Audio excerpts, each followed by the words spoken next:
ഒരു ഭക്തനായ ഒരാൾ സുബ്ഹി നിസ്കരിച്ചു. അദ്ദേഹം പള്ളിയിൽ നിന്ന് ഇറങ്ങി ഒരു കടയിൽ കയറി അദ്ദേഹം ഒരു ചായ കഴിക്കുന്നു. അതിൻ്റെ നേരെ അപ്പുറത്ത് നിസ്കാരം വേണ്ട, അങ്ങനെയൊന്നും ആവശ്യമില്ല എന്ന് പറയുന്നവനും അതേ ബെഞ്ചിൻ്റെ മറ്റൊരു തലയിൽ ഇരുന്ന് ചായ കുടിക്കുന്നു. പടച്ചവൻ ഉണ്ടെന്ന് പറയുന്നവനും ഇല്ലെന്ന് പറയുന്നവനും രാവിലെ തന്നെ അല്ലാഹു തആല ചായ ഉദ്ദേശിച്ചാൽ ചായ കൊടുക്കുന്നു, ഇനി കാപ്പി ഉദ്ദേശിച്ചാൽ കാപ്പി കൊടുക്കുന്നു, അതുപോലെ മറ്റെന്തെങ്കിലും ഉദ്ദേശിച്ചാൽ അത് നൽകുന്നു.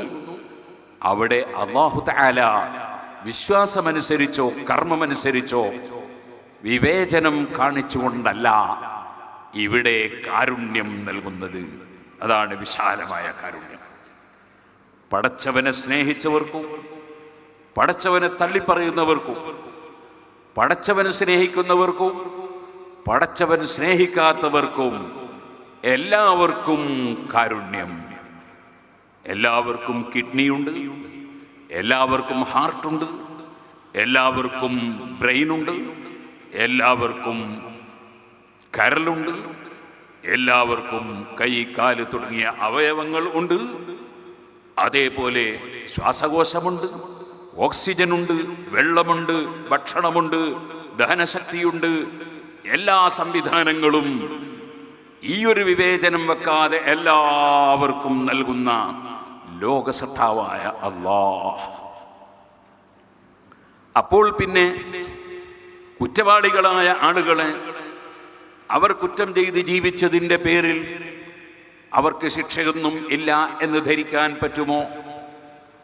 അങ്ങനെ ശിക്ഷ നൽകും എന്നവൻ താക്കീത് ചെയ്തിട്ടുണ്ട്. പക്ഷേ അത് ഈ ഭൂമി ലോകത്ത് വെച്ച് നൽകും എന്നല്ല, മറിച്ച് ഇവിടെ എല്ലാവർക്കും സ്വതന്ത്രമായി ജീവിക്കാൻ പറ്റുന്ന വിധത്തിലാണ് ലോകത്തിൻ്റെ സംവിധാനം.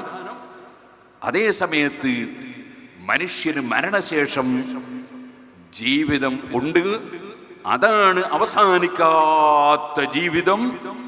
ആ ജീവിതത്തിലാണ് ഓരോരുത്തൻ്റെയും കർമ്മത്തിനനുസരിച്ചുള്ള ശിക്ഷയും രക്ഷയും നൽകുന്നത്. ഇവിടെ ചിലപ്പോൾ നല്ല ഭക്തിയുള്ള, നല്ല സൽസ്വഭാവമുള്ള, നല്ല ധർമ്മിഷ്ഠനായ, ധാരാളം ആളുകൾക്ക് ഉപകാരം ചെയ്യുന്ന, ഒരുപാട് നന്മകൾ വാരി വിതറുന്ന മനുഷ്യന് ചിലപ്പോൾ മാരകമായ രോഗം വന്നു എന്ന് വരാം. അല്ലാഹു നമ്മെ രക്ഷപ്പെടുത്തുമാറാകട്ടെ. കഠിനമായ വേദന വന്നു എന്ന് വരാം. അതേ സമയത്ത് അങ്ങനെയൊന്നുമല്ലാതെ തോന്നിവാസിയായി ജീവിക്കുന്നവന് ഇവിടെ ചിലപ്പോൾ നല്ല സുഖലോലുപനായി ജീവിക്കാനുള്ള സംവിധാനം ലഭിച്ചേക്കാം. ചിലപ്പോൾ തിരിച്ച് വളരെ മോശക്കാരനായ തോന്നിവാസിയായ മനുഷ്യൻ വർഗീയതയും അതുപോലെ തീവ്രവാദവും ഭീകരവാദവും അക്രമവാസനയും ഇങ്ങനെ സഹനവും സ്നേഹവും സൗഹാർദ്ദവുമില്ലാതെ അക്രമങ്ങൾക്ക് കൂട്ടുനിൽക്കുന്നവനും അത് സംഘടിപ്പിക്കുന്നവനും ജനങ്ങളെ അകറ്റിക്കളയാൻ വേണ്ടി, ശത്രുതയുണ്ടാക്കാൻ വേണ്ടി, വെറുപ്പുണ്ടാക്കാൻ വേണ്ടി ശ്രമിക്കുന്നവനും, ജീവിതത്തിൽ സ്വന്തം ഭാര്യയെ ആക്രമിക്കുന്നവനും, മക്കളോട് അനീതി കാണിക്കുന്നവനും, കുടുംബബന്ധം മുറിക്കുന്നവനും, അയൽവാസിക്ക് ശല്യം ചെയ്യുന്നവനും, പ്രായമുള്ളവരെ പരിഗണിക്കാത്തവനും, കുട്ടികളോട് കാരുണ്യം കാണിക്കാത്തവനും, അതേപോലെ പാവപ്പെട്ടവരോട് ക്രൂരമായ മനസ്സോടുകൂടെ നീങ്ങുന്നവനും, അങ്ങനെ തുടങ്ങി ഒരു നന്മയും പ്രവർത്തിക്കാത്ത മനുഷ്യർ, അവർക്കും ചിലപ്പോൾ മാരകമായ രോഗം വന്നു എന്ന് വരാം. അവർക്കും ചിലപ്പോൾ കച്ചവടത്തിൽ നഷ്ടം വന്നു എന്ന് വരാം. അവർക്കും ചിലപ്പോൾ വലിയ വിപത്തുകൾ വന്നു എന്ന് വരാം, വലിയ ദുരന്തം സംഭവിച്ചു എന്ന് വരാം. അതേ സംഗതി തന്നെ സൽക്കർമ്മിയായി ജീവിക്കുന്ന ഭക്തനായ മനുഷ്യനും സംഭവിച്ചു എന്ന് വരാം. ഈ ലോകത്തിന്റെ ഭരണം അങ്ങനെയാണ്. ഇവിടെ നന്നായി ജീവിക്കുന്നവർക്കെല്ലാം സർവ്വ നന്മകളും സൗകര്യങ്ങളും, അല്ലാത്തവർക്കെല്ലാം വളരെ വിഷമം. അങ്ങനെ ഒരു സംവിധാനം ഈ ലോകത്ത് ലോകസൃഷ്ടാവായ റബ്ബ് വെച്ചിട്ടേ ഇല്ല. അതെന്തുകൊണ്ട്? ഈ ലോകം ശിക്ഷാരക്ഷകളുടെ ലോകം അല്ല. ഈ ലോകം പരീക്ഷണത്തിൻ്റെ ലോകമാണ്. ഇവിടെ തന്നെ ഭക്തന്മാരായ നല്ലവരായ ജനങ്ങൾക്ക് സർവ്വ സൗകര്യവും കൊടുത്താൽ പിന്നെ ഇവിടെ ഭക്തന്മാരും നല്ലവരും അല്ലാതെ ഉണ്ടാവുകയില്ലല്ലോ.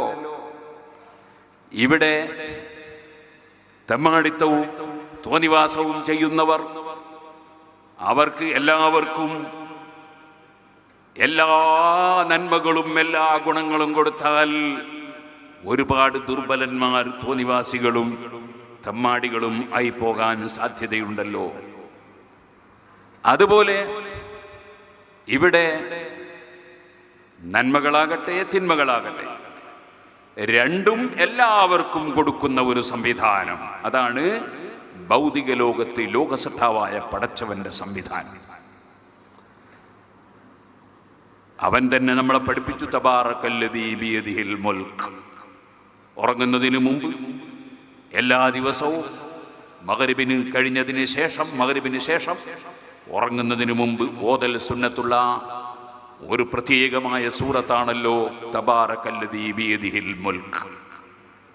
അത് ആ വിധത്തിൽ മനസ്സിലാക്കിയത് മുതൽ ഓതി വരുന്ന ഒരു മനുഷ്യന് ഖബറിൽ ശിക്ഷ ഉണ്ടാവുകയില്ല എന്ന് ഹദീസുകൾ പഠിപ്പിച്ചിട്ടുള്ള ഒരു പ്രത്യേക സൂറത്താണ് സൂറത്തുൽ മുൽക്ക് അഥവാ തബാറക്കല്ലദീ ബിയദിഹിൽ മുൽക്ക്. ഞാനൊരു ടെന്റ് കെട്ടിയുണ്ടാക്കി അവിടെ ഇങ്ങനെ ഇരിക്കുമ്പോൾ ഫൈദാ ഹുവ ഖബ്റു ഇൻസാനിൻ, അതൊരു മനുഷ്യന്റെ ഖബറാണെന്ന് എനിക്ക് മനസ്സിലായി. അവൻ യഖ്റഉ ഫീഹി സൂറത്ത് തബാറക, അദ്ദേഹം ഖബറിൽ നിന്ന് തബാറക സൂറത്ത് ഓതുന്നത് ഞാൻ കേട്ടു എന്ന് ഒരാൾ വന്ന് നബി സല്ലല്ലാഹു അലൈഹി വസല്ലം തങ്ങളോട് പറഞ്ഞു.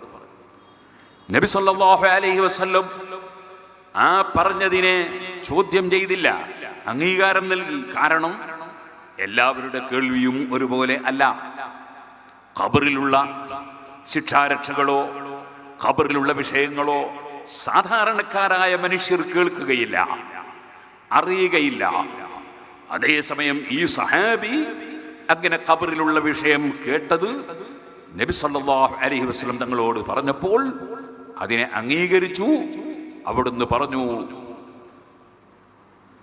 തിൽക്കൽ മുൻജിയതു തുൻജീഹി മിൻ അദാബിൽ ഖബർ, ഖബറിലെ അദാബിൽ നിന്ന് രക്ഷപ്പെടുത്തുന്ന സൂറത്താണത്. അപ്പൊ സുഹൃത്തുക്കളെ, ആ തബാറക സൂറത്തിന്റെ തുടക്കം തന്നെ തബാറകല്ലദീ ബിയദിഹിൽ മുൽക്ക് വഹുവ അലാ കുല്ലി ശൈഇൻ ഖദീർ. ഒരുവൻ അവൻ പരിശുദ്ധനാണ്, അവൻ മഹത്വമേറിയവനാണ്, അവൻ എല്ലാ നന്മകളും സമ്മേളിച്ചവനാണ്. ബിയദിഹിൽ മുൽക്ക്, അവന്റെ അടുക്കലാണ് സർവാധികാരം. പലപ്പോഴും പല അധികാരങ്ങളും നമ്മൾ ലോകത്ത് കാണാറുണ്ട്. ചിലർക്ക് പഞ്ചായത്തിൻ്റെ അധികാരം, മറ്റു ചിലർക്ക് ജില്ലാ പഞ്ചായത്തിൻ്റെ അധികാരം, വേറെ ചിലർക്ക് അതിനപ്പുറത്ത് സ്റ്റേറ്റിൻ്റെ അധികാരം, ചിലർക്ക് അതിൻ്റെ മേലെയുള്ള അധികാരം, ചിലർക്ക് ഏകാധിപതികളായിട്ടുള്ള അധികാരം, വേറെ ചിലർക്ക് മറ്റു വിധത്തിലുള്ള അധികാരം. ഓരോരുത്തരും അവനവൻ്റെ വീട്ടിൽ വീട്ടിനാഥന് അധികാരം. അങ്ങനെ തുടങ്ങിയ ഒരു സ്ഥാപനത്തിൽ സ്ഥാപനത്തിൻ്റെ പ്രിൻസിപ്പൽക്ക് അധികാരം, അതുപോലെ സ്കൂളിൽ ഹെഡ് മാസ്റ്റർക്ക് അധികാരം, മാനേജർക്ക് അധികാരം. അങ്ങനെ തുടങ്ങിയിട്ട് ഒരു പ്ലെയിൻ പറപ്പിക്കുന്ന പൈലറ്റിന് അദ്ദേഹത്തിന് അധികാരം. അദ്ദേഹം സമ്മതിക്കാതെ ഒരു യാത്രക്കാരന് യാത്ര പോകാൻ കഴിയില്ല. കേറിയ യാത്രക്കാരൻ അദ്ദേഹത്തിന്റെ അഭിപ്രായത്തിൽ ഈ വ്യക്തിയെ ഈ പ്ലെയിനിൽ കൊണ്ടുപോകാൻ പറ്റില്ല എന്ന് അദ്ദേഹം പറഞ്ഞാൽ ഈ യാത്രക്കാരൻ ഇറങ്ങേണ്ടി വരും. അദ്ദേഹത്തിന് അധികാരം ഉണ്ട്. അങ്ങനെ പലർക്കും പല അധികാരങ്ങളും പല സ്ഥലത്തും പല വിധത്തിലും ഉണ്ട്. പക്ഷേ തബാറകല്ലദീ ബിയദിഹിൽ മുൽക്ക്, സർവാധികാരമുള്ളവൻ അവനാണ് അല്ലാഹ്. തബാറകല്ലദീ ബിയദിഹിൽ മുൽക്ക് വഹുവ അലാ കുല്ലി ശൈഇൻ ഖദീർ. പലർക്കും പല കഴിവുകൾ ഉണ്ട്. നമുക്കറിയാമല്ലോ, എല്ലാവർക്കും കഴിവുകൾ ഒരുപോലെ അല്ല. ചിലർക്ക് തെങ്ങ് കയറാൻ കഴിവുണ്ട്, ചിലർക്ക് ഒരു തളപ്പ് കയറാൻ കഴിയില്ല. വേറെ ചിലർക്ക് സുബ്ഹാനല്ലാഹ് പ്ലെയിൻ ഓട്ടാനുള്ള കഴിവുണ്ട്. ചിലർക്ക് സൈക്കിൾ ഓട്ടാനുള്ള കഴിവില്ല. ചിലർക്ക് നീന്താൻ കഴിവുണ്ട്, വേറെ ചിലർക്ക് അതില്ല. മറ്റു ചിലർക്ക് സാമ്പത്തികമായ കഴിവുണ്ട്, ചിലർക്കതില്ല. അതേപോലെ ചിലർക്ക് ചിന്താശക്തിയുണ്ട്, അങ്ങനെ പലതും കണ്ടെത്താൻ കഴിയുന്നുണ്ട്. മറ്റു ചിലർക്ക് അതില്ല. ചിലർക്ക് നേതൃത്വത്തിന് കഴിവുണ്ട്, മറ്റു ചിലർക്ക് അതില്ല. അങ്ങനെ തുടങ്ങി വിവിധങ്ങളായ വ്യത്യസ്തങ്ങളായ കഴിവുകൾ ഉള്ളവരാണ് ലോകത്തുള്ള ജനങ്ങൾ.